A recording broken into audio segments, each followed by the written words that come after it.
Черный таинственный ныряльщик.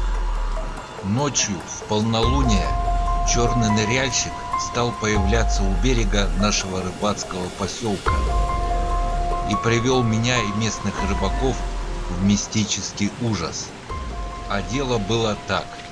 На Курильских островах я работал на переработке рыбы. Смены чередовались, неделю в день, неделю в ночь. Когда были ночные смены, я вечером брал селок-ловушку, закладывал в нее рыбные остатки и закидывал, привязывая веревкой в море.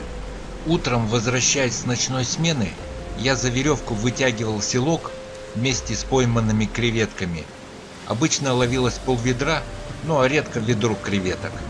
И вот однажды, возвращаясь со смены, я вытащил селок и увидел широкий надрез ножом.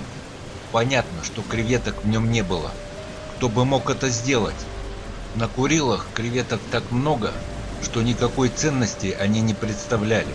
Это, например, как зимой в Сибири снег. Нападение на ловушку повторилось на следующую ночь. Я решил произвести периодические ночные рейды. До завода, где я работал, было метров 500, и пройти с проверкой пару раз за ночь не было проблемой.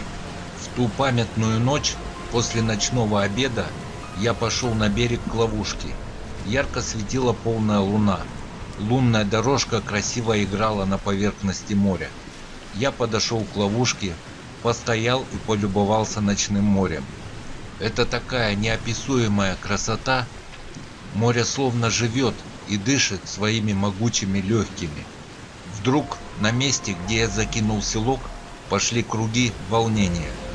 И на поверхности я увидел голову и спину ныряльщика. Он был темно-синего цвета и с небольшой головой. Я окрикнул его, раздался всплеск, и ныряльщик исчез. Нерпой это не могло быть, аквалангистом тоже. Я вытянул селок, опять разрез. Даже если это нерпа, она селок порвет, но не разрежет. Беседуя с местными жителями, я узнал следующую историю. Эта история рыбаков, рассказанная мне, приводит их самих в суеверный ужас. Как-то много лет назад один из рыбаков не смог вытащить свой селок с креветкой. Так как это было недалеко от берега и глубина не более 5 метров, он разделся и пошел нырять, чтобы отцепить ловушку. Но, видимо, он зацепился и запутался в старых сетях у дна моря и не сумел всплыть.